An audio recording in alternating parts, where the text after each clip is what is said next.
seperti apa, termasuk besaran data ya, ukuran datanya seperti apa. Berikutnya bagaimana mengatur dan menganalisis data serta memberikan kesimpulan atas hasil analisis yang telah dilakukan. Dan ini saya merujuk pada Muhammad Zainuddin tahun 1999 ya. Itu jadi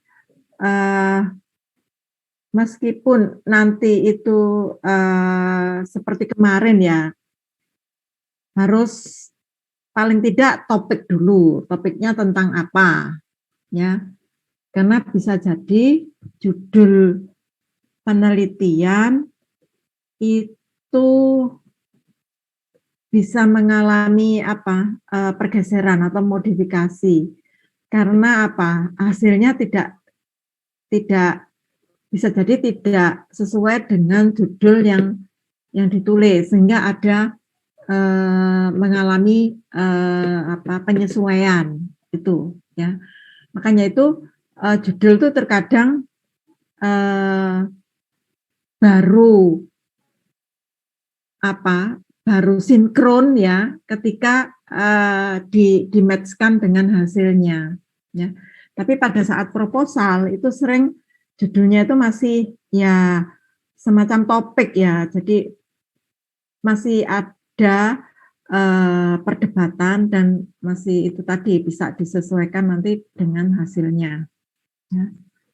Kemudian merumuskan masalah ya, dan tujuan masalahnya apa ya, itu sebagai bagian dari pendahuluan ya, bagian awal dari rancangan penelitian. Nah, namun demikian ini yang core-nya atau intinya ya, itu adalah di yang ada di slide ini ya. Jadi mengumpulkan menentukan instrumen yang digunakan, menentukan bagaimana besar sampel atau jumlah sampel yang akan digunakan, juga bagaimana cara mengumpulkan, kemudian bagaimana organisasi dan analisis datanya, kemudian memberikan kesimpulan atas hasil analisis yang telah dilakukan. Jadi yang saya sebut organisasi data tadi termasuk kalau di slide praktikum kemarin di template-nya itu adalah rancangan ya data ya. Rancangan data penelitian itu termasuk kita dimasukkan ke organisasi data. Jadi bagaimana dengan data yang begitu banyak itu bisa ditampilkan atau disajikan dalam bentuk yang lebih ringkas dan menginterpretasinya lebih mudah. Ya. Jadi itu ada di organisasi data atau tadi waktu di slide praktikum itu adalah rancangan tabel data, ya, tabel data penelitian. Jadi ini ada di sini karena kita biologi, maka ini menyesuaikan dengan kajian di biologi, ya. Nah, kemudian untuk rancangan penelitian non eksperimental ini kemarin juga sudah disinggung ya waktu di praktikum, ada khususnya untuk survei ya. Jadi ada dua metode survei dan metode sensus ya. Metode survei itu berarti dengan melakukan sampling ya, mengambil sampel dari populasi ya. Nah, ini yang dijadikan sampel itu ya yang harus representatif. Kalau metode sensus itu berarti ini mencacah atau membilang ya. Jadi semua diambil sebagai sampel ya. Sensus penduduk itu adalah dengan metode sensus ya. Kemudian bila mana memilih metode survei dan sensus itu tergantung ya dari penelitinya. Karena untuk penelitian ini itu membutuhkan waktu dan dana ya. Jadi penelitian mesti memerlukan waktu dan dana. Waktunya panjang atau waktunya pendek, dananya sedikit atau dananya besar, itu sangat mempengaruhi rancangan penelitian yang akan disusun, gitu ya.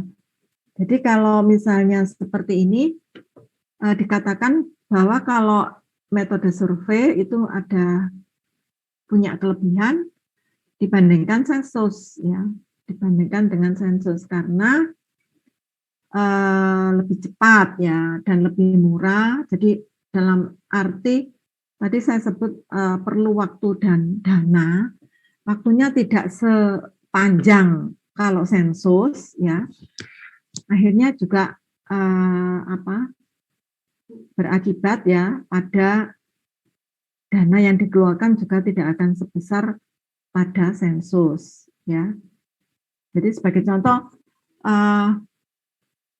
kemarin dana itu diperlukan misalnya kita mau mewawancara orang ya atau memberikan kuesioner ke orang. Itu kalau sudah diplot di situ ya ada pendanaannya, maka ada reward yang diberikan ke responden tadi supaya yaitu tadi supaya mereka mau memberikan informasi dan tidak pelit ya, tidak pelit memberikan informasi, seperti itu sebenarnya tujuannya.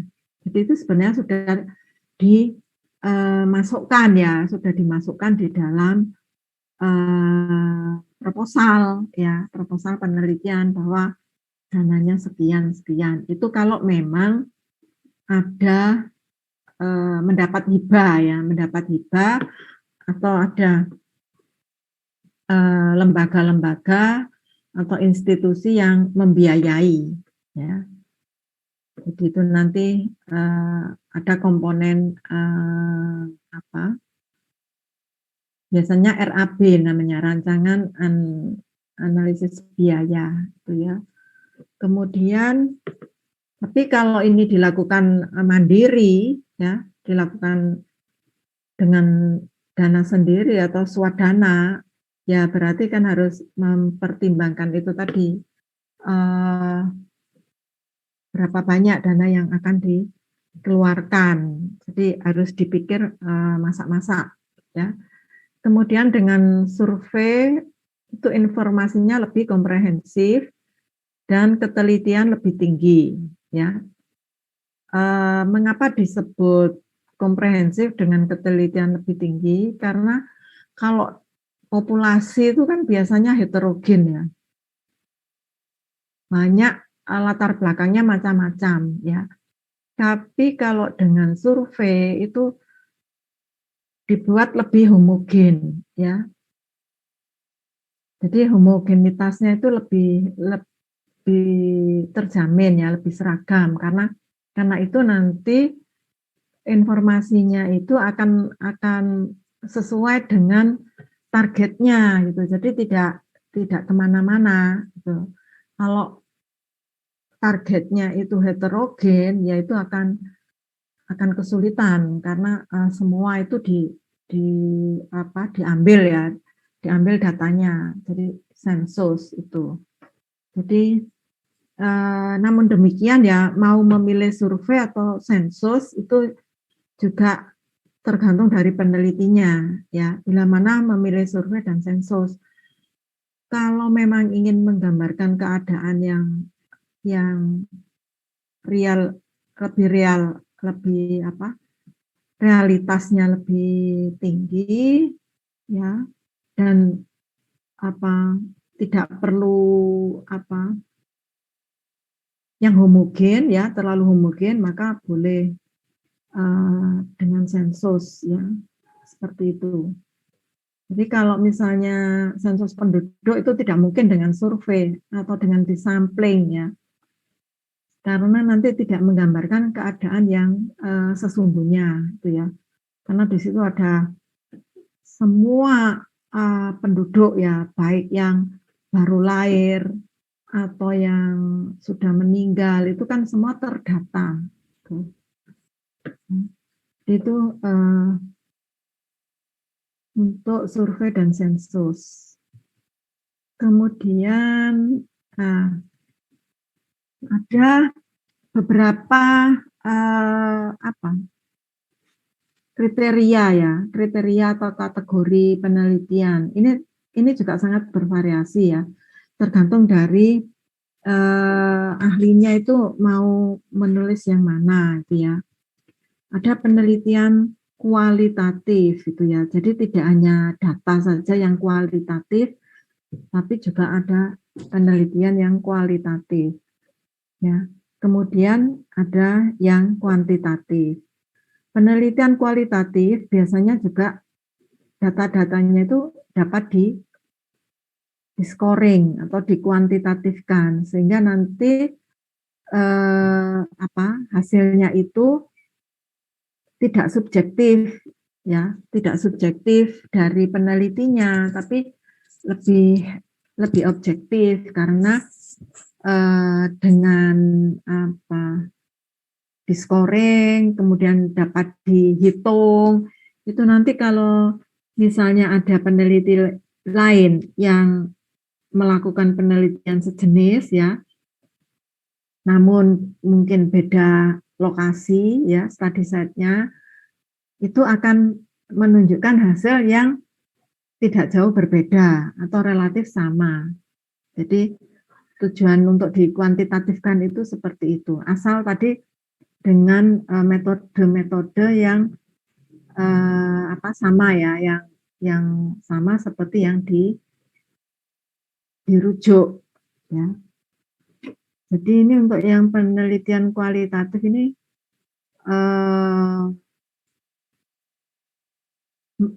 perlu menentukan identifikasi masalah ya, pemilihan masalah, perumusan masalah, dan judul penelitian ya. Kemudian kajian pustaka itu baik kualitatif kuantitatif itu sangat diperlukan ya.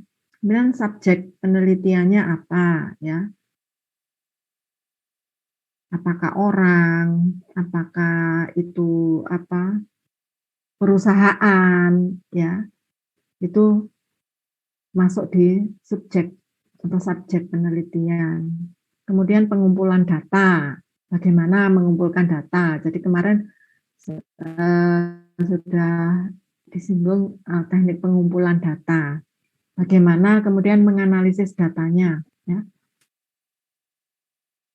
Selanjutnya menginterpretasi data setelah adanya analisis tadi. Dan kesimpulan. Ya. Kemudian membuat laporan.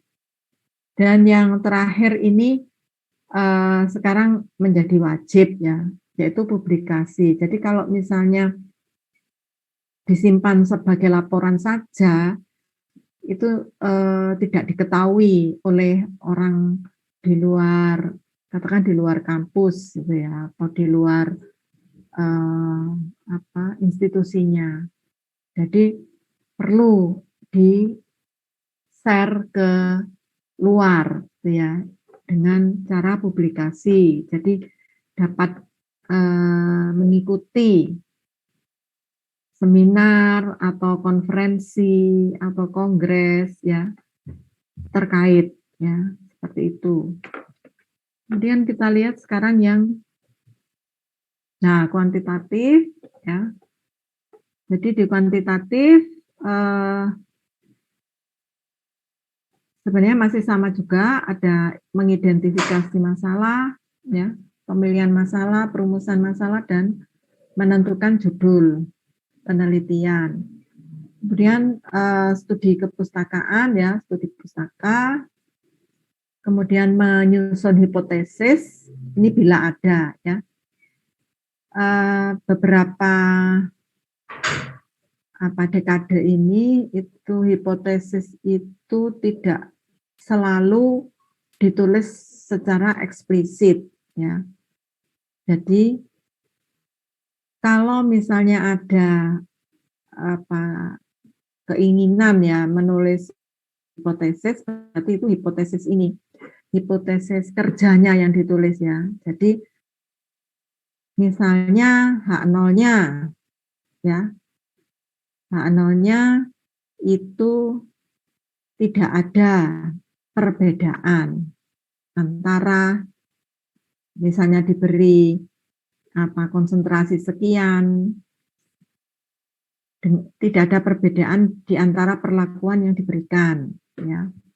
Kemudian hipotesis H1-nya bunyinya menjadi terdapat ya perbedaan di antara perlakuan yang diberikan. Jadi kalaupun hipotesisnya itu dimunculkan ya, ditulis itu ditulisnya seperti itu ya. Tapi beberapa itu meskipun itu penelitian dengan perlakuan eksperimental ya, percobaan itu tidak selalu harus menulis hipotesis penelitiannya ya. Karena hipotesis itu sebenarnya pernyataan yang lemah gitu ya. Jadi tidak perlu. Jadi nanti langsung saja pada ini hasilnya seperti apa. Seperti itu. Nah, nanti misalnya kalau ditulis hipotesis kemudian semua berharap peneliti itu hipotesisnya itu akan ada perbedaan, akan ada ya perbedaan atau perubahan gitu ya di antara perlakuan yang diberikan. Nah, tapi kalau misalnya tidak ada perbedaan ya, apakah harus mengulang gitu? Padahal mungkin ini ya butuh waktu lagi nanti ya. Makanya itu hipotesis itu menjadi optional, tidak wajib ditulis. Kemudian pemilihan instrumen penelitian ya. Nah, kemarin juga sudah instrumennya untuk survei itu seperti apa ya. Menggunakan lembar pertanyaan atau lembar interview atau menggunakan lembar kuesioner ya. Itu akan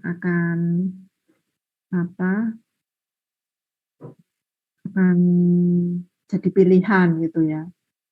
Misalnya kalau dua-duanya dipakai bagaimana ya, asal bisa mengcover gitu ya, itu ya silakan saja. Tapi kalau misalnya sebaiknya mungkin memilih yang paling tepat gitu kalau saya. Jadi tidak double-double gitu ya. Kemudian rancangan penelitian ya. Jadi rancangan penelitian itu tadi dengan metode survei atau metode sensus itu ya, bisa. Jadi meskipun kuantitatif nanti kan dikuantitatifkan juga. Tapi misalnya kalau nanti di percobaan atau eksperimen berarti rancangan penelitiannya itu sudah disusun ya atau sudah disetting sedemikian rupa ya, misalnya dengan rancangan acak lengkap atau rancangan acak kelompok ya, atau ada juga rancangan bujur sangkar gitu ya. Tuh. Kemudian penentuan sampel. Nah, jadi penentuan sampel kemarin waktu praktikum juga sudah disinggung ya.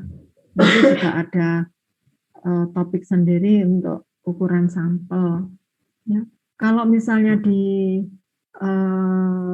penelitian survei menentukan sampel itu kemarin sudah di ini ya, minimal sampel minimal itu kita mengikuti uji studente ya, yaitu 30.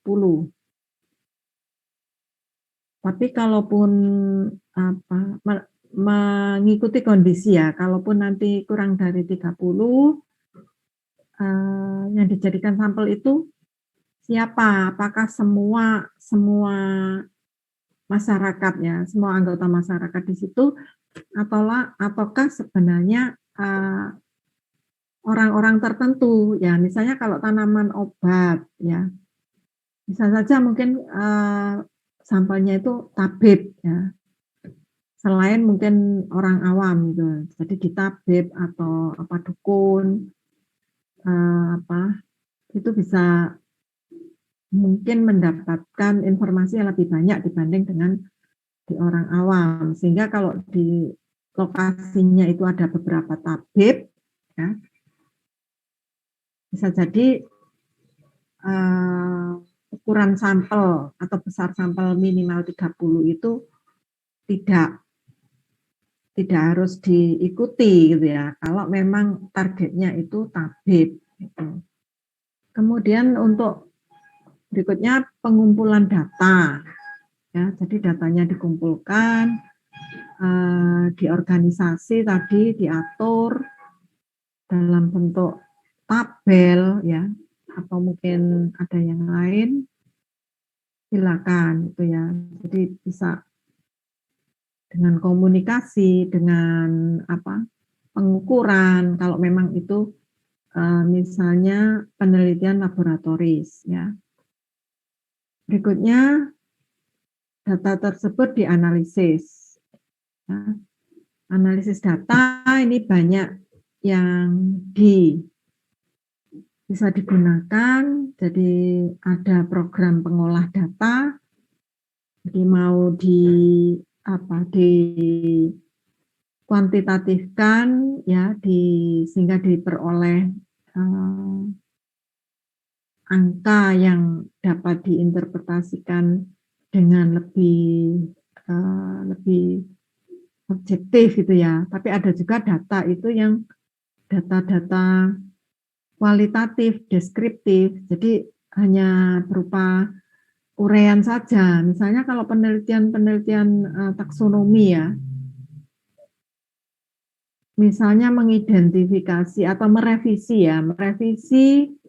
takson tertentu ya. Nah, itu datanya itu kan berupa narasi-narasi ya, karakter-karakter ya. Misalnya di buku flora itu spesies X itu memiliki panjang daun misalnya 3 sampai 7 ya sentimeter. Tetapi ketika dilaksanakan penelitian ini untuk spesies yang sama, ternyata daunnya tidak sebesar itu ya. Mungkin lebih kecil atau mungkin lebih besar. Lah itu namanya penelitian untuk merevisi tingkatan taksa tadi. Tentu saja karakternya tadi harus ditulis ya, ditulis runut ya, ditulis runut seperti kita mengidentifikasi atau mendeterminasi ya. Jadi datanya ya berupa itu ya. Kalau misalnya angka-angka itu memang diperoleh dari mengukur ya, misalnya panjang daun, tentu saja dia mengukurnya pakai meteran ya atau pakai penggaris ya. Tapi kan ukuran tadi tidak diproses lebih lanjut ya. Ya memang seperti itu keadaan panjang daunnya itu sekian gitu ya. Jadi itu kalau datanya kualitatif deskriptif, jadi bukan yang kuantitatif ya. Kemudian setelah dianalisis, diinterpretasi ya.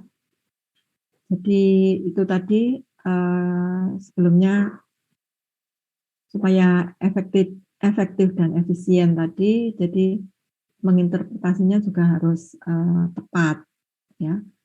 Kemudian kesimpulan, dibuat laporan ya, dan dipublikasi. Jadi publikasi tetap wajib. Ya.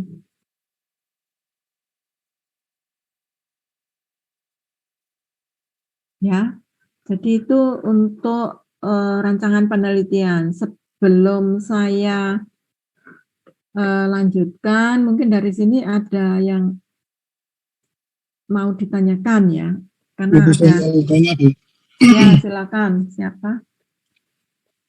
Saya Yuris, Ya. mau tanya apakah judul itu bisa berupa pertanyaan, Bu? Misalnya judulnya itu apakah Pinus spesies X bisa mempengaruhi laju pertumbuhan bakteri Y gitu. Terima kasih. Nah, kalau berupa pertanyaan itu berarti ya permasalahan, ya rumusan masalah. Jadi untuk judul itu tidak lazim dalam bentuk kalimat tanya, ya. Tapi kalau misalnya mahasiswa membaca populer gitu ya, bacaan-bacaan populer yang ada di media massa, itu wartawan bisa saja judulnya itu dikasih tanda tanya, ya. Itu untuk tulisan populer bisa terjadi, ya. Tapi kalau untuk laporan atau tulisan ilmiah itu hampir tidak ada yang menggunakan judul dengan kalimat tanya seperti itu. Karena sebenarnya kalau dengan kalimat tanya berarti itu sudah masuk di permasalahan, ya, rumusan masalah tadi. Jadi bedakan antara tulisan ilmiah dengan tulisan populer. Jadi tulisan populer itu kadang suka yang menulis, ya. Kadang-kadang tidak mengikuti kaidah bahasa Indonesia itu, ya, yang baku.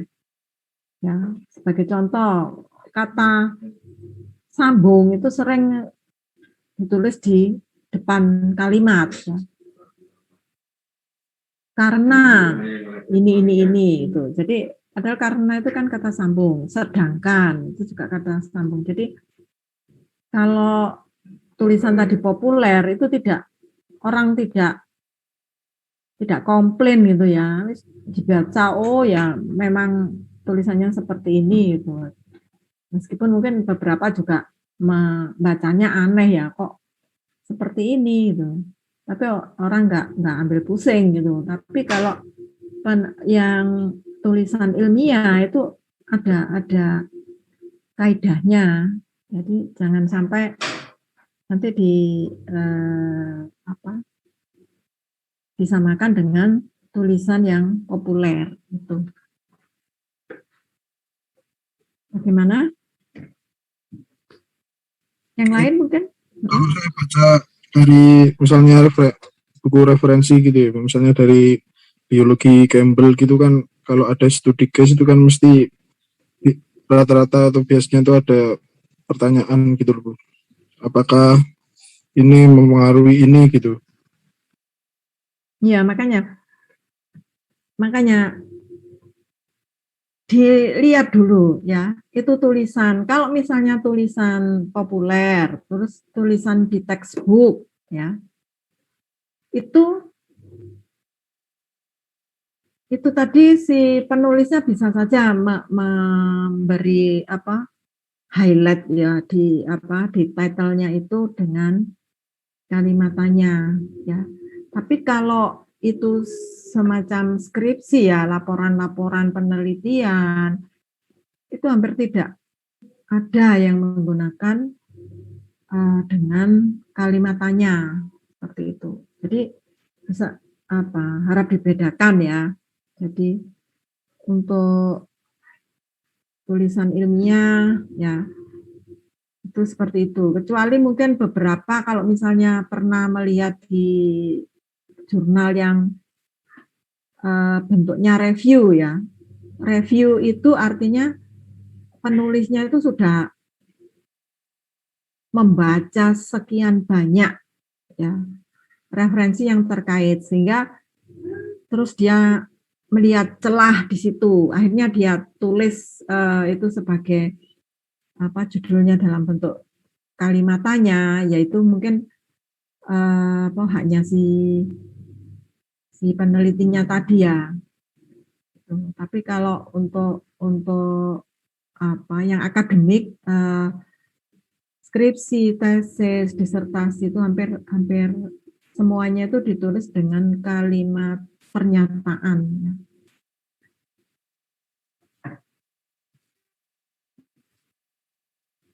Silakan yang lain kalau ada. Permisi, Bu. Ya, Pak Wanda. Iya, Bu. Ya. Saya Wanda dari kelas B, izin bertanya, Ya. Bu. Untuk sebenarnya itu apakah karakter khusus dari suatu judul atau topik itu harus melakukan penelitian kualitatif atau kuantitatif begitu, Bu? Ya. Apakah ada karakter khususnya gitu, Bu? Sebenarnya itu kalau misalnya bisa kita lihat itu ya dari misalnya kalau kajiannya itu sosial ya, dari judul itu sudah kelihatan. Misalnya apa yang agak berbau sosial, maksud saya bukan yang, karena di etno itu kalaupun dibilang penelitian kualitatif itu sebenarnya datanya juga bisa dikuantitatifkan gitu ya. Tuh. Jadi misalnya untuk penelitian sosiologi ya. Nah, sosiologi dari judul itu sebenarnya bisa dilihat jenis penelitiannya apa itu ya. Jadi apakah tadi kualitatif ya. Kalau misalnya sampai nanti dia menggunakan data-datanya bisa di kuantitatifkan, di scoring, berarti mungkin ya ada semacam modifikasi itu ya. Seperti itu.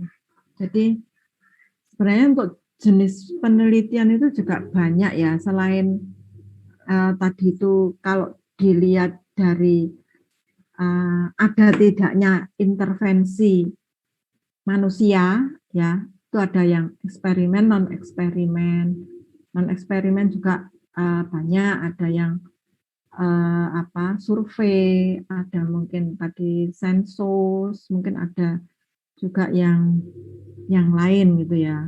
Demikian juga dengan yang eksperimen, nanti itu juga ada yang seperti kemarin ada saya lupa di kelompok mana itu Bu, bagaimana itu ada jenis penelitian yang dibilangnya kohort ya, ada yang trohok gitu. Jadi itu penelitian yang terkait dengan waktu gitu ya. Jadi penelitiannya itu maju atau penelitiannya mundur itu. Jadi macam-macam, sangat macam-macam. Kemudian ada juga yang menyebut penelitian itu eksploratory, jadi karena mengeksplor ya. Ada juga yang menyebut penelitian deskriptif ya. Ada yang menyebut penelitian explanatory ya. Jadi explanatory itu menjawab ya mengapa terjadi itu. Jadi di situ explanatory itu bisa ditulis adanya hipotesis gitu. Kalau yang tadi dua itu tidak perlu. Jadi itu sangat banyak sekali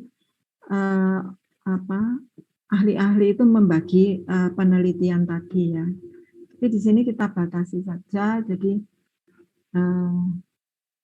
kualitatif dan kuantitatif. Jadi dengan melihat judul sebenarnya orang secara garis besar itu tahu apa yang metode apa ya yang akan dilakukan di penelitian tadi ya. Kalau kualitatif tentu saja dia rancangan penelitiannya ya tidak maksud saya tidak akan masuk seperti halnya rancangan acak lengkap, rancangan acak kelompok, ya itu tidak akan ada. Kalau kuantitatif malah mungkin lebih mudah. Ya. Jadi beberapa penelitian sosial itu juga mengarahnya ke judulnya itu malah menggunakan kata pengaruh, ya. Jadi sama dengan kuantitatif. Jadi kalau pengaruh berarti sebenarnya di situ ada tindakan ya atau ada intervensi orang. Jadi akhirnya itu juga bisa dimasukkan ya ke kuantitatif juga kalau misalnya memang yang dilakukan tindakan atau dilakukan eksperimen. Gimana Wanda? Baik Bu, terima kasih atas penjelasannya. Ya. Jadi ini kita sudah untuk rancangan. Kemudian saya lanjutkan ya untuk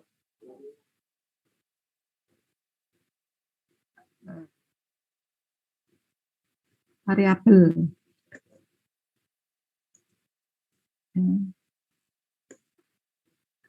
Ya. Jadi apa itu variabel? Ya, variabel itu adalah ada yang menyebut peubah, ada yang menyebut juga ini parameter. Ya, variabel itu ada yang menyebut parameter. Ya. Jadi definisi dari variabel apa? Yaitu setiap hal dalam suatu penelitian yang datanya ingin diperoleh. Ya. Disebut variabel karena nilai dari data tersebut beragam. Ya, varies ya. Jadi sangat beragam, maka disebutnya variabel. Ya. Nah, ini ada ilustrasi seperti ini. Ya. Jadi untuk motivasi ya, variabel motivasi ada tinggi, menengah, rendah. Variabel usia. Ya. Terus ini gender juga demikian. Jadi ini kan sangat bervariasi. Ya. Itu yang dalam penelitian kita ingin mendapatkan data-data dari sini. Maka itu didefinisikan sebagai variabel. Jenis variabel ya, di kemarin juga sudah sempat disinggung di praktikum. Ada variabel terikat, variabel bebas, variabel penengah ya. Yang di slide PPT-nya, di template-nya praktikum itu variabel moderator. Kemudian ada variabel antara ya atau intervening. Tapi di sini tidak ditulis variabel kontrol ya. Ya.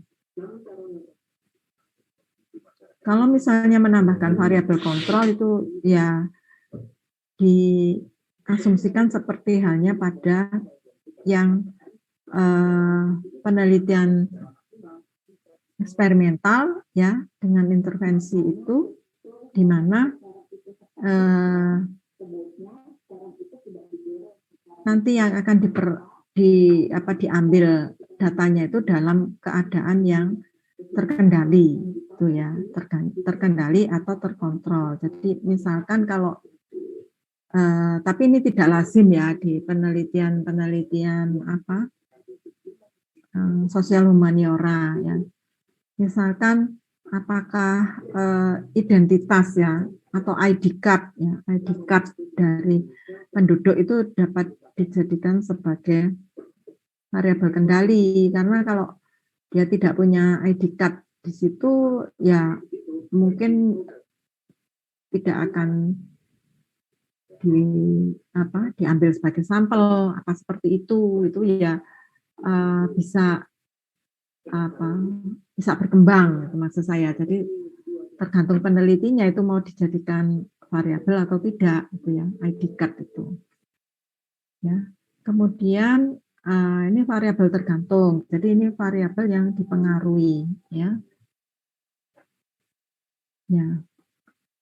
Yang dipengaruhi karena dia tergantung pada variabel bebasnya tadi, variabel lain ya.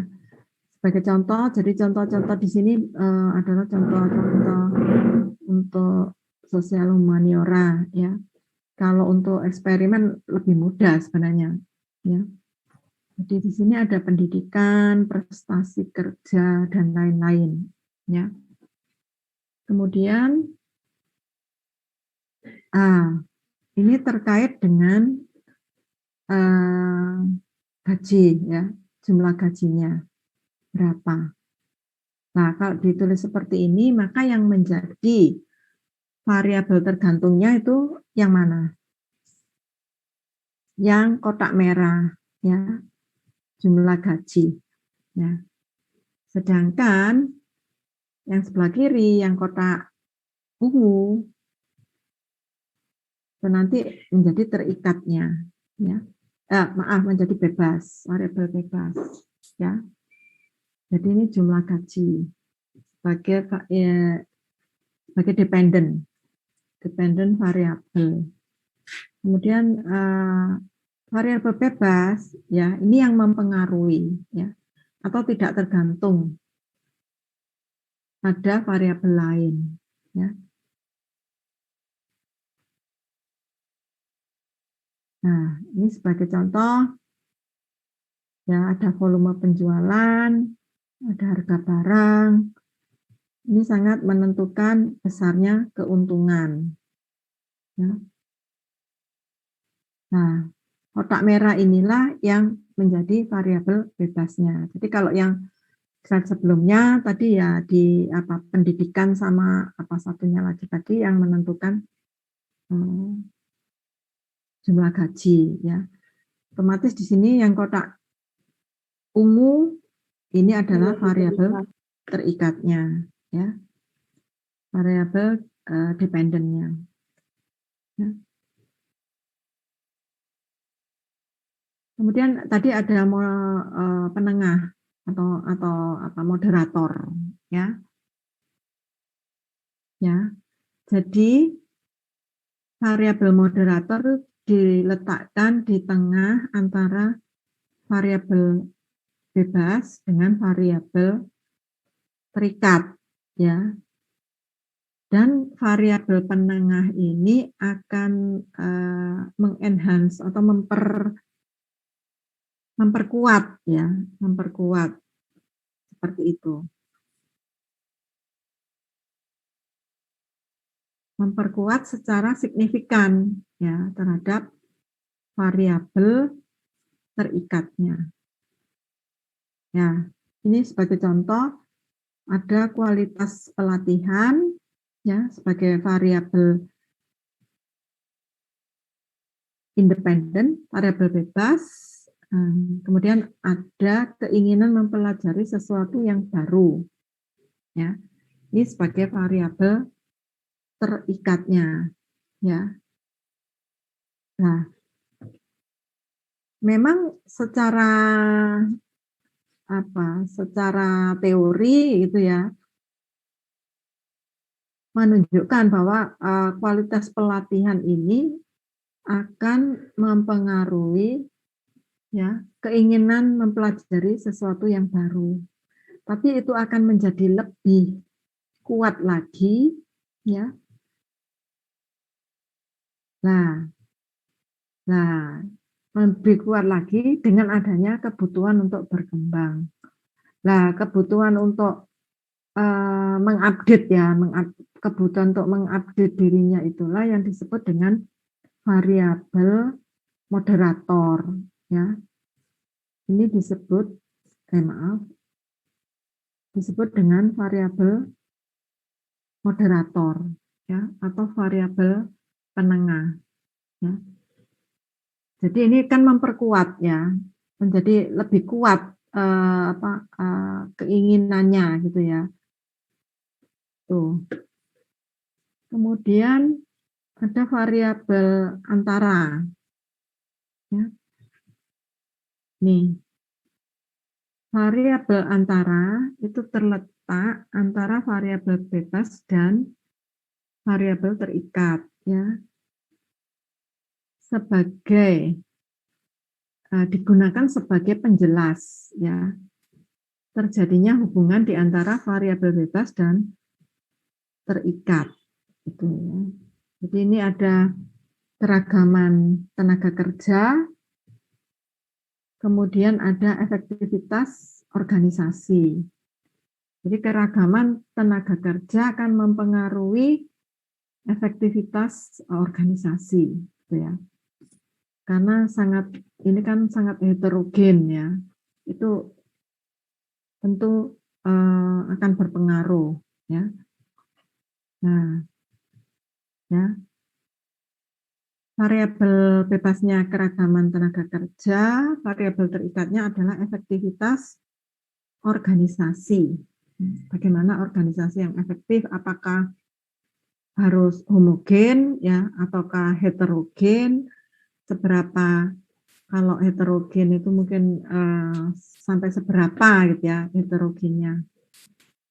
Nah, kemudian ini ada ya, jadi di sini perlu sinergi kreativitas ya agar efektivitas organisasinya semakin tinggi gitu ya. Karena keragaman tenaga kerja yang tinggi ya. Jadi keragaman tenaga kerja yang tinggi bila diikuti dengan sinergi kreativitas yang tinggi, maka akan memberikan efektivitas organisasi yang tinggi ya, yang baik itu. Nah, ini adalah variabel antara ya. Kemudian nah, ini ada contoh keterkaitan semua variabel tadi ya. Ya. Jadi ini tadi sudah ada variabel antaranya itu ya. Di antaranya ada ya harus ada keahlian manajerial. Ini sebagai tadi variabel penengah tadi ya. Moderating variabel. Jadi akhirnya menjadi lebih kompleks ya. Jadi tidak semata-mata keragaman tenaga kerja itu berakibat atau mempengaruhi langsung pada efektivitas organisasi, tapi juga ada ternyata hal-hal yang memicu ya, hal-hal yang memicu di situ ya, seperti itu ya. Jadi ini contoh yang terjadi mungkin pada penelitian sosial humaniora ya. Tetapi kalau di dalam konteks di kajian biologi sendiri itu model seperti ini itu nampaknya hampir tidak pernah ada ya. Jadi biasanya langsung gitu ya. Jadi misalnya variabel bebasnya itu adalah seperti kemarin contoh saya konsentrasi misalnya tanaman sambiloto katakan gitu ya. Kemudian dengan konsentrasi berapa gitu ya. Kemudian variabel terikatnya nanti misalnya tingkat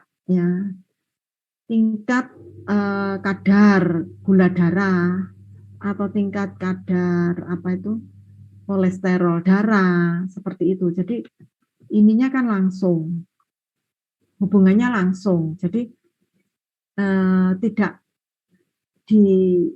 tidak disertai dengan variabel sela dan variabel penengah ya. Tapi kalau variabel kontrol itu penting ya, terutama misalnya kalau menggunakan ini dalam konteks yang eksperimen ya, terutama bila menggunakan hewan coba ya, maka hewan cobanya itu harus yang homogen, harus yang seragam. Kalau menggunakan hewan cobanya betina, ya berarti harus betina semua, jangan ada yang betina, ada yang jantan, itu akan beda nanti pengaruhnya ya. Jadi jenis kelamin hewannya itu harus ditentukan, kemudian berat ya, berat badan hewan itu juga harus ditentukan ya.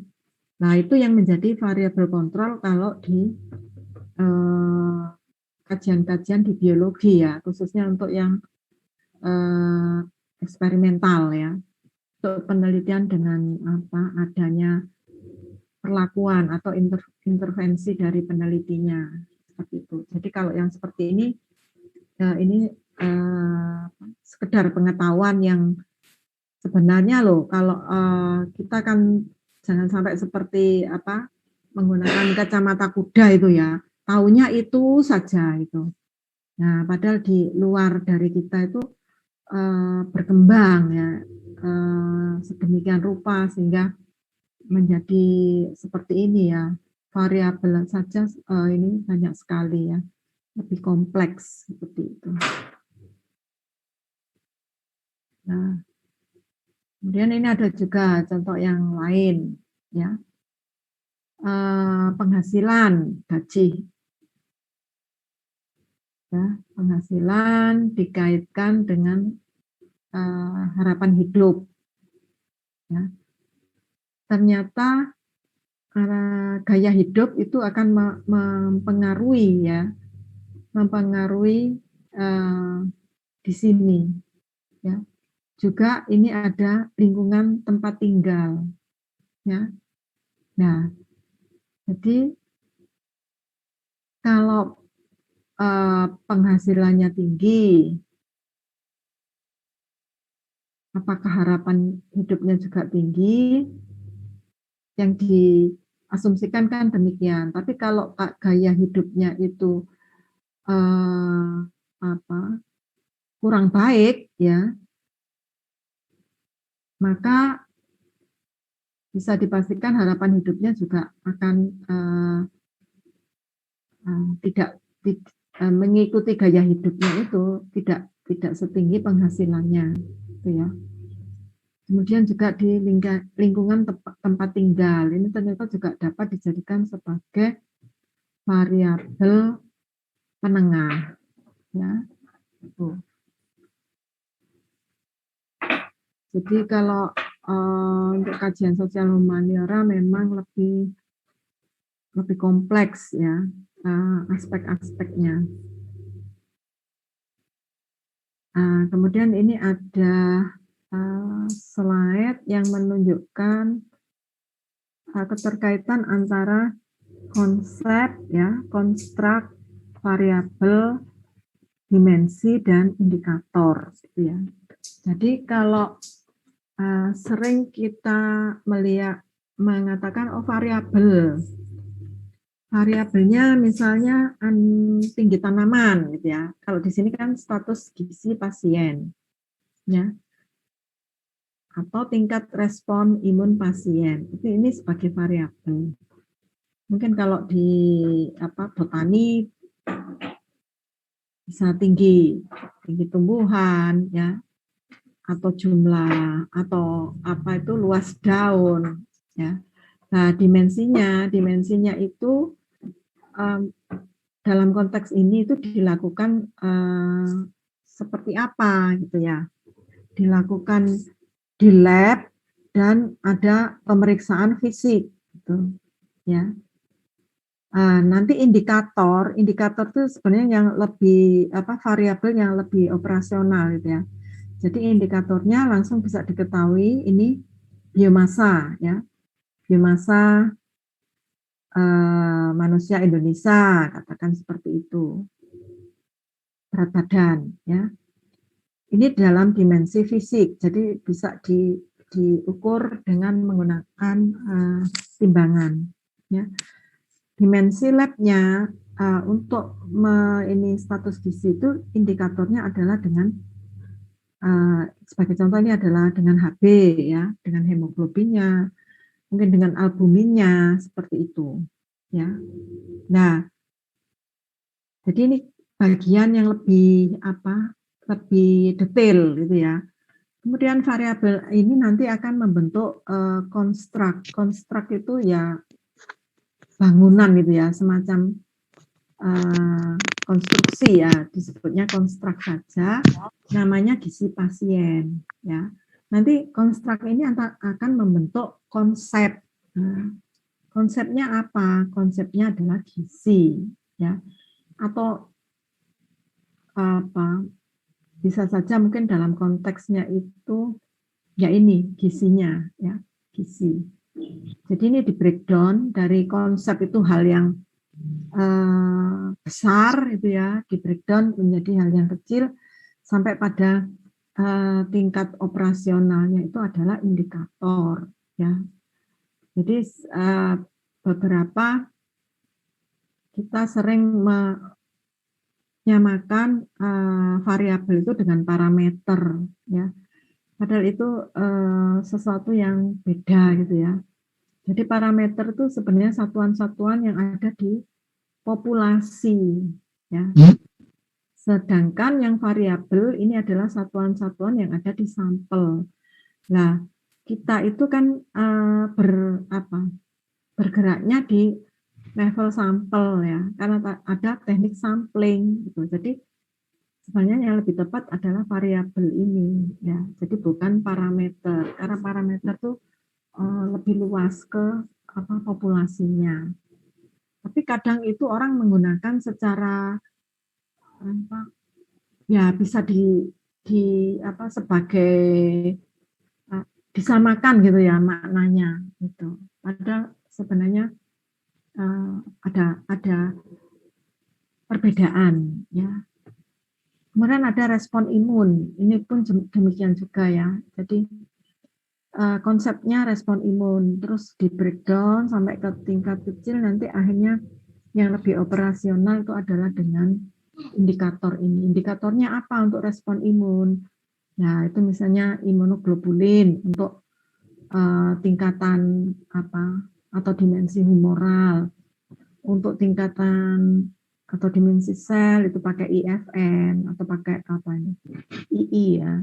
Itu. Jadi ini ya berkali-kali gitu ya. pengetahuan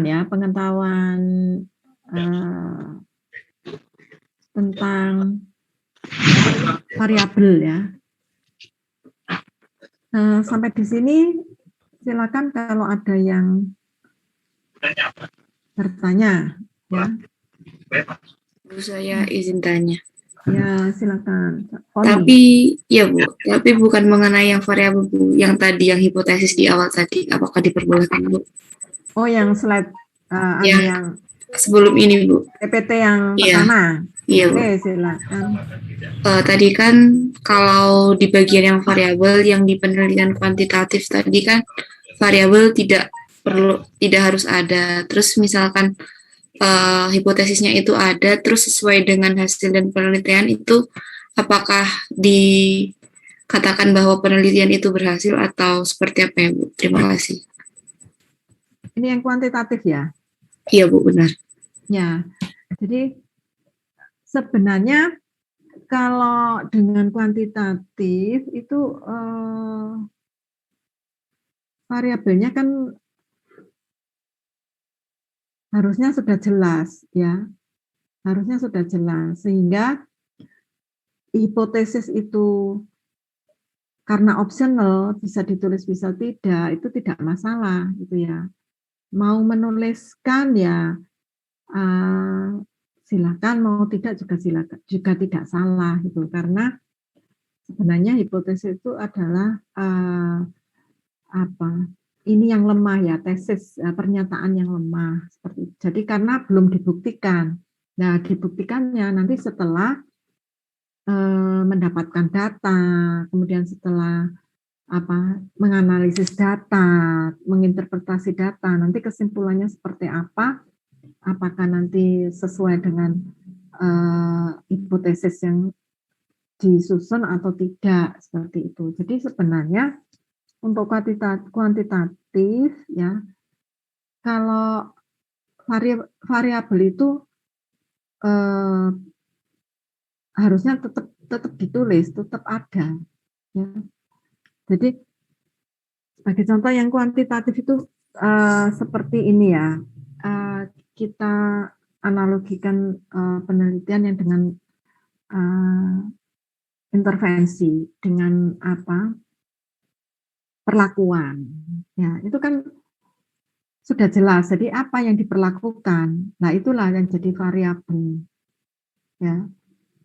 Jadi saya mau memperlakukan hewan coba itu dengan memberikan dosis sekian itu ya, dari ekstrak tanaman obat X itu. Nah, itu kan sudah jelas di situ ada variabel ya. Sebagai variabel bebasnya itu ekstrak tanaman X ya.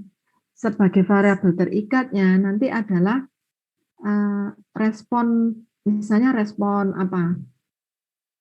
yang terjadi pada hewan coba itu ya. Misalnya tadi responnya misalnya kadar glukosa darahnya yang diukur. Lah, kadar glukosa darahnya itu adalah variabel terikatnya itu. Ya. Jadi itu. Kemudian ada juga yang itu kalau ada perlakuan, ada tindakan. Kalau misalnya tidak ada perlakuan, bagaimana gitu ya? Misalnya banyak mungkin penelitian ekologi ya yang di lapang. Misalnya mau mengukur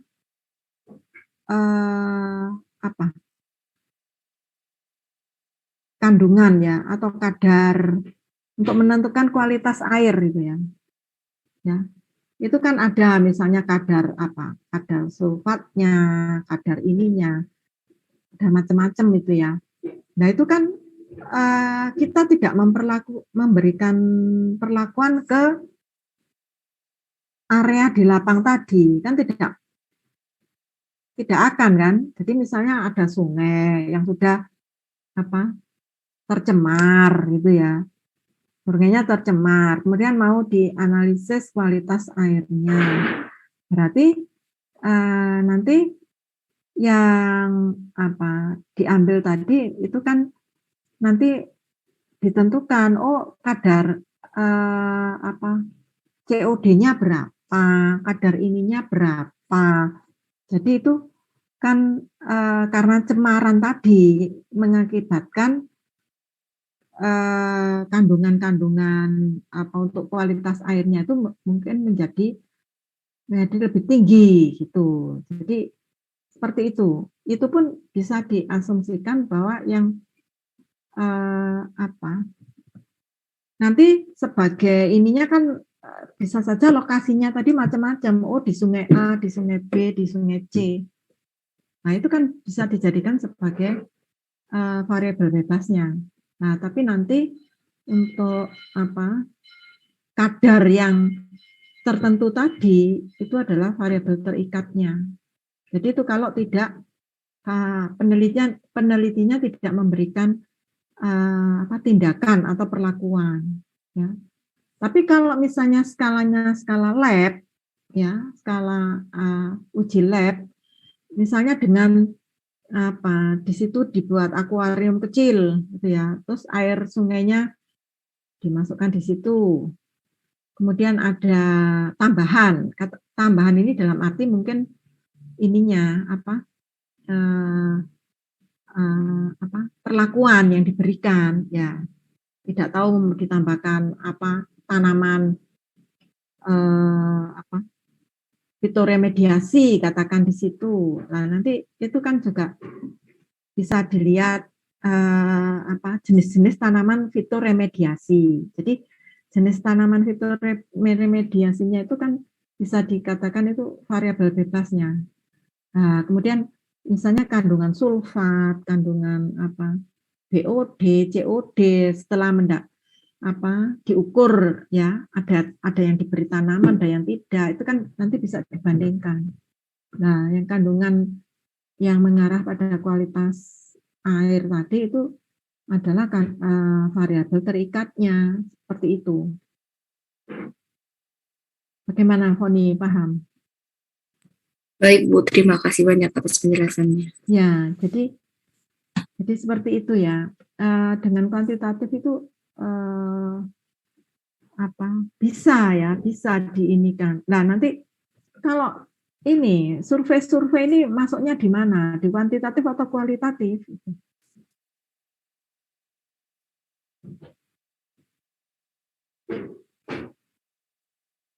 Ya.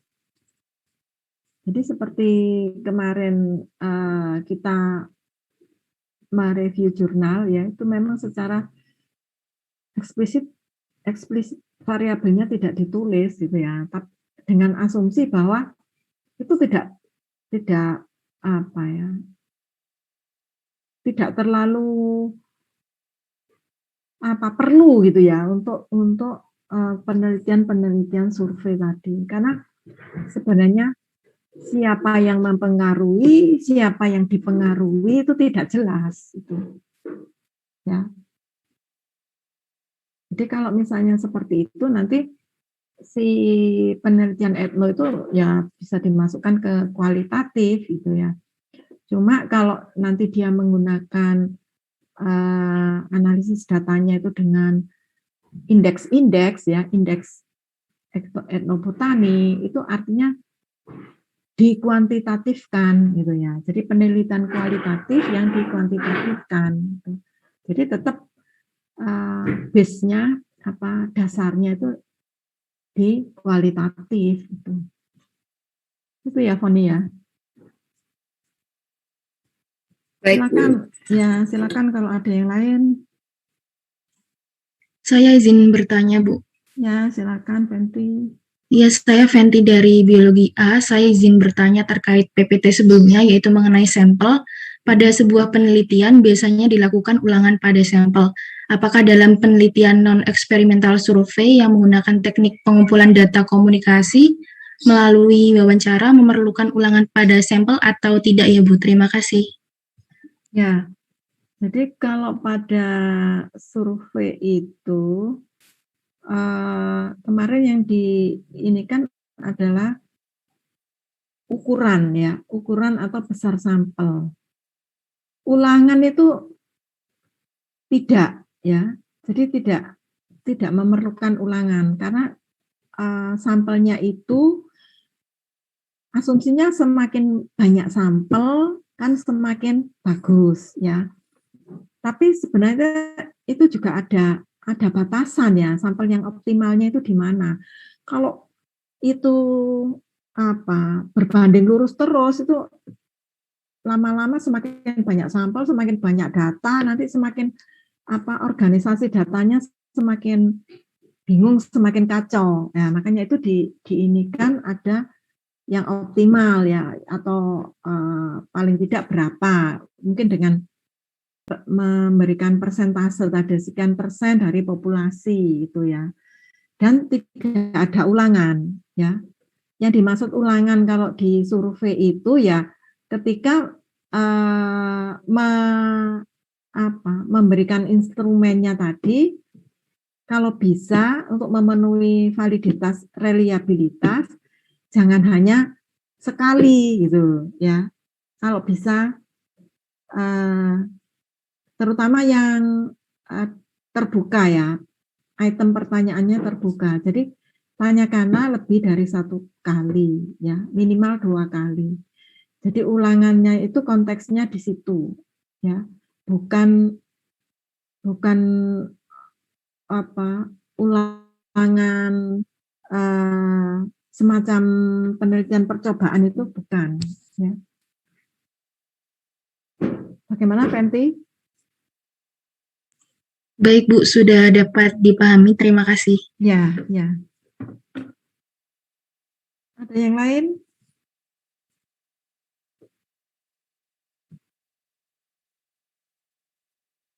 Belum ada?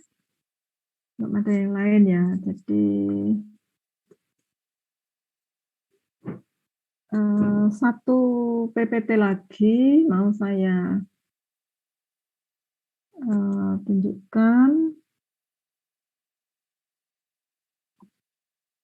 Halo Ibu, apakah masih boleh untuk bertanya Ibu? Ya, siapa ini? Saya Safira Ibu. Ya, silakan. Ya, perkenalkan saya Safira Aulia dari kelas biologi C. Saya izin bertanya Ibu. Saya masih kurang memahami Bu untuk contoh penerapan untuk variabel moderator dan interventing Bu. Saya masih kebingungan gitu Bu untuk membedakan keduanya gitu. Itu bagaimana ya Ibu untuk membedakannya? Ya, jadi tadi itu contohnya variabel kontrol ya. Variabel penengah Bu, penengah dan antara. Variabel antara. Ya. Karena kalau yang di template-nya PPT itu kan variabel kontrol dan variabel penengah ya, moderator ya.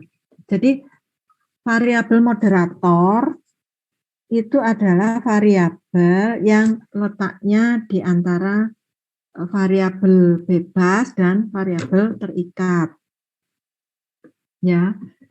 Variabel kontrol, variabel penengah itu memperkuat variabel bebas ke arah variabel terikatnya. Ya, tadi dicontohkan variabel bebas ya, variabel bebasnya tadi tentang apa tadi? Nah, saya share lagi aja.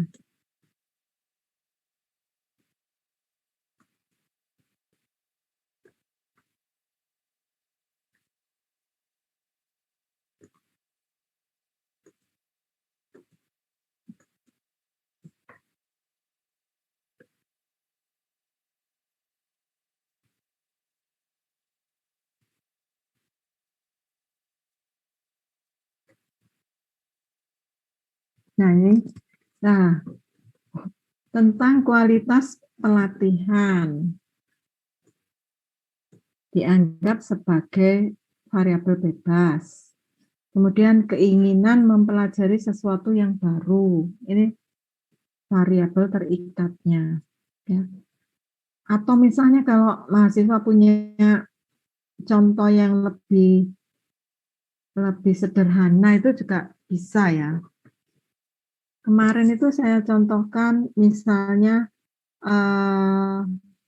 job position, ya, posisi di pekerjaan.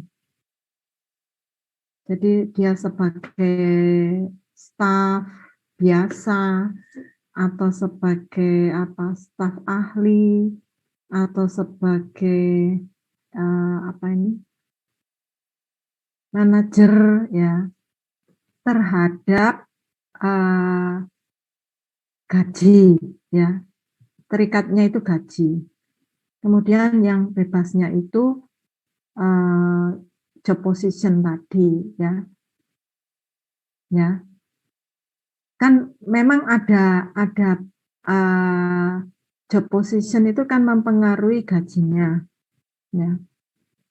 Kalau job position-nya tinggi ya, tentu saja gajinya tinggi. Kan asumsinya begitu ya. Nah, job position yang tinggi dengan gaji yang tinggi, ini apabila di tengahnya ini ada katakan kemarin tuh saya contohkan katakan kualifikasi pendidikan. Nah, itu akan sangat berpengaruh terhadap gajinya tadi gitu.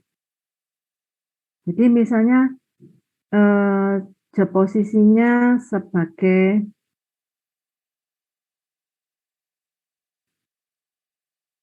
manajer ya, sebagai manajer. Kemudian ini variabel penengahnya ada kualifikasi pendidikan ya. Di mana pendidikannya adalah pendidikan perguruan tinggi ya.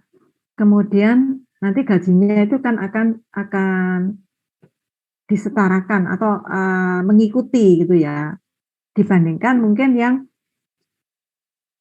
job positionnya staf biasa ya, kemudian dengan kualifikasi pendidikan yang sama, nah salary-nya gajinya tentu akan beda.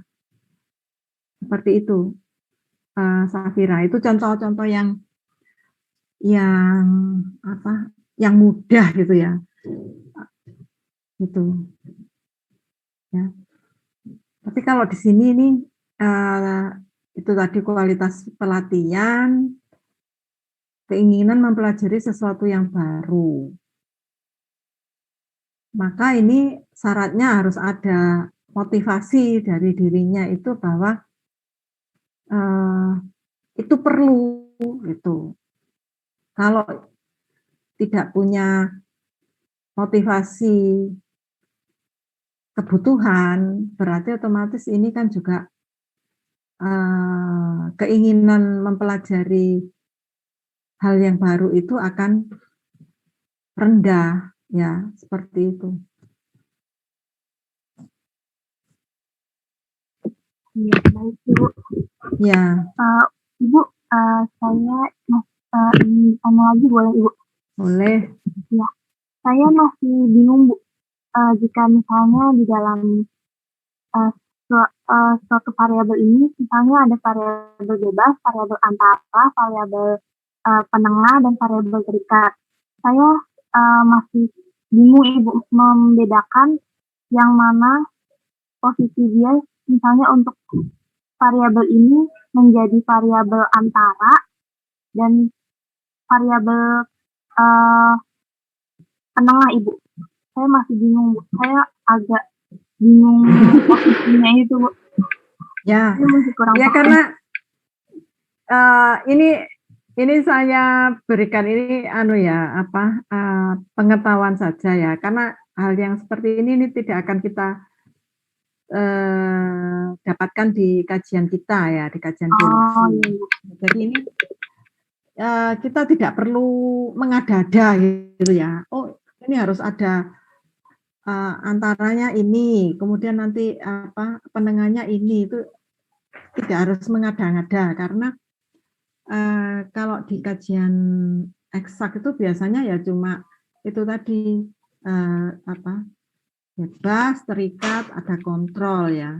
Kalaupun moderator itu ya agak-agak sulit juga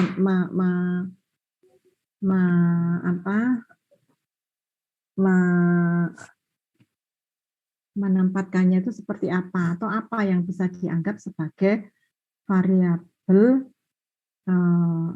antara gitu atau variabel tadi penengah gitu. Jadi ini dibuat seperti ini sebenarnya juga saya pikir kreativitas dari penelitinya ya. Jadi bagaimana dia menempatkan variabel antara dan variabel penengah itu ya di antara variabel bebas dan tergantung atau terikat. Jadi itu kreativitas penelitinya ya. Tentu saja kalau di sosial humaniora itu kan lebih kompleks ya. Permasalahannya kan lebih kompleks sehingga apa ya, dibuat variabel sela, variabel penengah itu sebenarnya untuk menunjukkan bahwa ini itu akan memperkuat gitu ya, memperkuat variabel bebas untuk menuju ke variabel terikatnya seperti itu. Karena yaitu lebih kompleks untuk penelitian sosial humaniora ya. Sedangkan kalau penelitian eksak itu kan pasti ya, sudah pasti itu. Jadi kira-kira nanti misalkan itu tadi ada ekstrak senyawa ini sebagai bebas, kemudian kan kadar glukosa darah sebagai terikat. Nah, di antara itu variabel penengahnya apa ya? Atau variabel antaranya apa? Itu ya kita mungkin kesulitan sendiri mencari ya. Karena kalau misalnya mau dicari-cari ya, penengahnya apa, antaranya apa, itu berarti nanti kan melibatkan fisiologinya ya, fisiologi di tubuh hewan cobanya tadi itu. Nah, jadi kalau misalnya dikaitkan juga agak susah juga ya, fisiologi yang mana yang nanti mendukung bahwa ekstrak tadi itu akan menurunkan kadar glukosa darah dari hewan coba. Sehingga kalau di kajian eksak itu lebih apa tuh the point ya, tidak harus dikembangkan yang seperti ini. Baik, Bagaimana Safira? terima kasih Bu atas jawabannya. Ya, ya. Ya, baik. Ada satu PPT lagi ya yang saya mau berikan karena ini yang dikaji juga cukup banyak ya. Ya, jadi ini tentang maaf.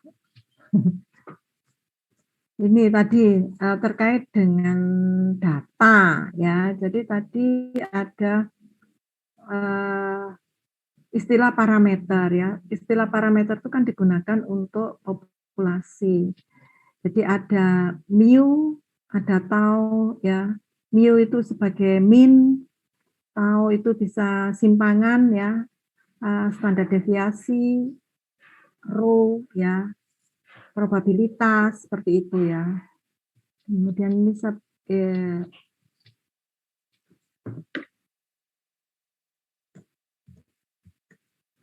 semua aja ya.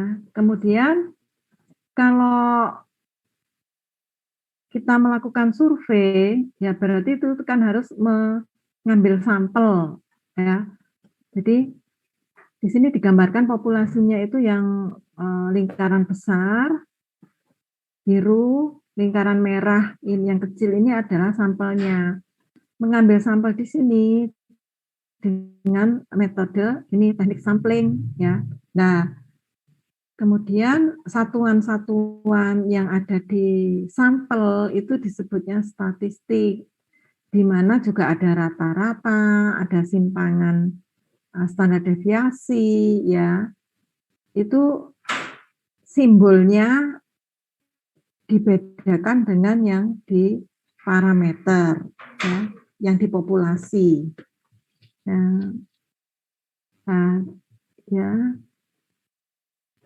Nah, kalau misalnya dengan statistik ini kita hanya melihat rata-rata dan standar deviasi, ya, maka itu disebutnya adalah statistika deskriptif, ya. Tetapi kalau dari hasil statistik ini nanti diolah sehingga nanti menghasilkan satu kesimpulan ya, Nanti kesimpulannya itu menyimpulkan yang di populasi, ya, itu namanya statistika inferensial, ya. Jadi kalau misalnya hanya rata-ratanya saja, itu disebut deskriptif, tapi nanti kalau sampai ada uji ANOVA, uji T, ya, atau uji yang lain, nah itu namanya statistika inferensial, ya, yang digunakan untuk menyimpulkan ya atau menggeneralisasi populasi ya dari sampel ke populasi, ya. Nah ini karena ini akan terkait dengan data, jadi data-data yang disurvei itu adalah data-data yang diambil dari sampel, bukan data-data yang diambil dari populasi, ya. Jadi data itu sudah bentuk jamak, sedangkan bentuk tunggalnya adalah datum. Ya. Ini adalah kumpulan hasil pengamatan atau pengukuran terhadap sifat atau karakteristik yang diteliti. Itu ya, artinya data. Nah, kemudian jenis data, ya. Nah, ini kembali lagi ada kata-kata kualitatif, kuantitatif, ya. Kualitatif berarti data yang tidak bisa dikuantitatifkan. Sebagai contoh jenis kelamin, ya, atau ini kemarin tuh skala data nominal ya, berupa atribut, itu adalah data kualitatif. Kemudian data yang kuantitatif ini berarti data yang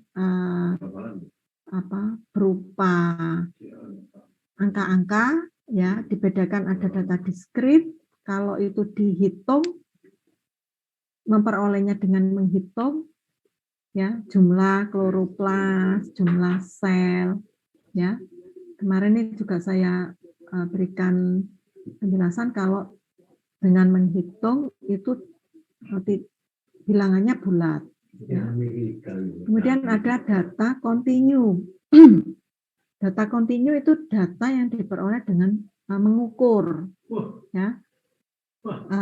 Tentu saja ini bilangannya itu ada sekian, ada desimalnya ya, ada sekian angka di belakang koma. Jadi tidak bulat ya. Contohnya berat badan, jarak kota, luas tanah, dan sebagainya. Nah, kemudian jenis data. Ya, jenis data ini tergantung kategorinya ya. Kalau berdasarkan sumber ada data primer, sekunder ya. Kalau sifat ya, sifatnya itu tadi kuantitatif, kualitatif ya. Jadi ada yang bisa diangkakan ya, ada yang atribut ya. Kemudian cara memperoleh ya. Tuh. Jadi ada kalau diskret itu bilangannya bulat, kalau kontinu, data kontinu ya bilangan bulat atau pecahan. Ya. Kemudian ini kemarin juga sudah saat membahas di praktikum nominal, ordinal, ya. Yang tidak ada itu kemarin di slide itu interval, jadi itu tidak dimasukkan, ya. Karena sebenarnya ini contohnya itu adalah data suhu dan pada suhu itu tidak bisa diperlakukan operasi matematikanya ya. Sebagai contoh ini kalau suhunya 50 derajat itu bukan berarti panasnya itu 2 kali lipat dari suhu 25 derajat ya. Seperti itu.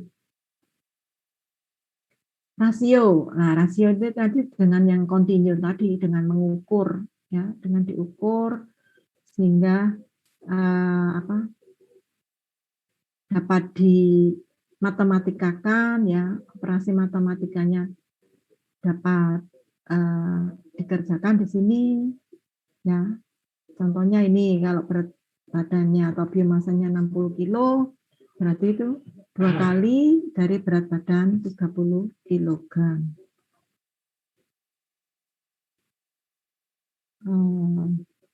Jadi ini beberapa terkait nanti dengan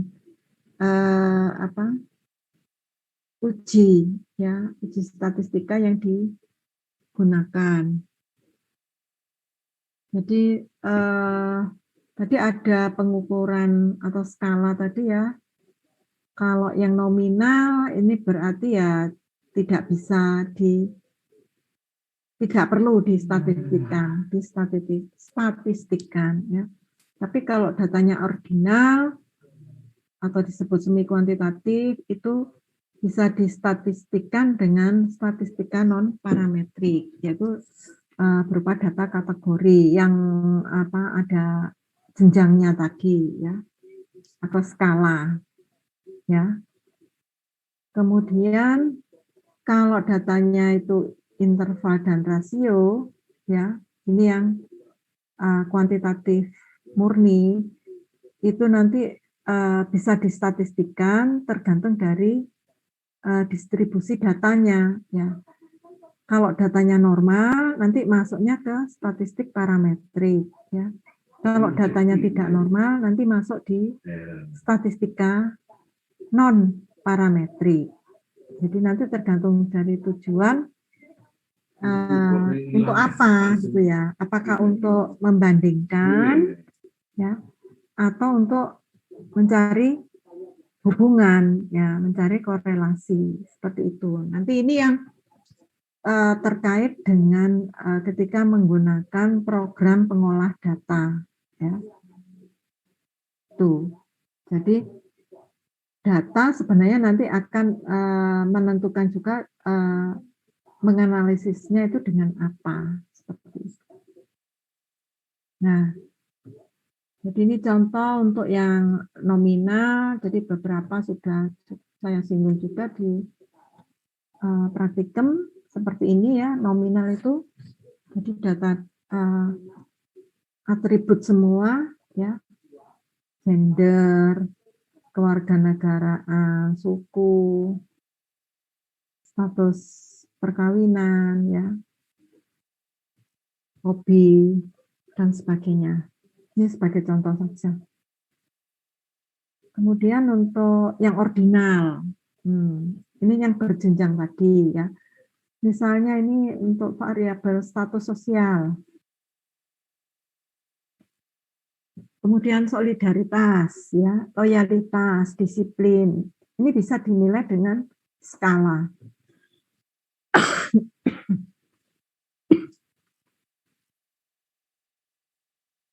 Dan ini masih banyak contoh yang lain yang mungkin mahasiswa bisa browsing-browsing lagi, gitu ya. Partisipasi, ya itu juga termasuk yang ordinal, ya, berjenjang. Nah, ini hubungan antara data, variabel, dan skala pengukuran. Ya. Data kuantitatif, ya. Nah, variabelnya dapat pengukuran variabel, ya. Kemudian skala pengukurannya dapat rasio dan interval, ya. Jadi data yang tadi itu dengan continue tadi diperoleh dengan mengukur dan diperoleh dengan menghitung, ya. Maka skala datanya masuk di sini, bisa rasio atau interval, ya. Yang semi kuantitatif itu ini ada jenjangnya tadi, itu masuk ke ordinal, dan yang kualitatif nanti masuknya di nominal, ya, dengan atribut-atribut. Gitu. Oh.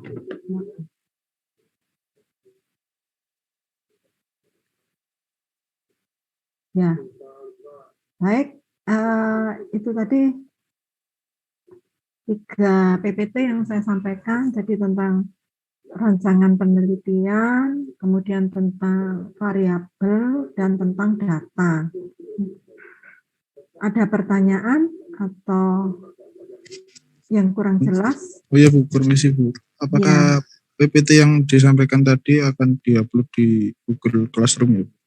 Ya, boleh, bisa. Nanti saya convert dulu ke PDF ya, terus nanti saya masukkan ke Google Classroom ya, ke masing-masing kelas ya. Ya. Baik. Bagaimana yang lain?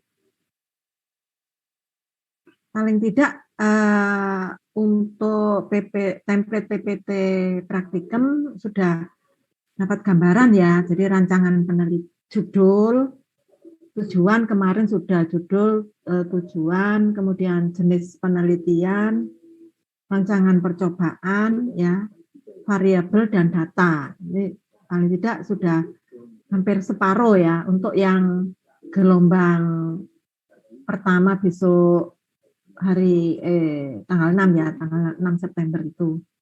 Ya.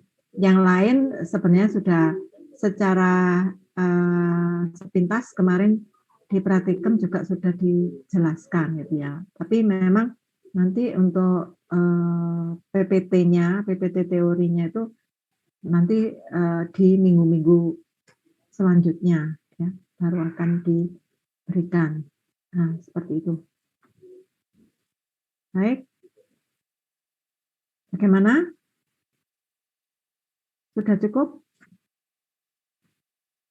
Sudah cukup ya? Waktu kita juga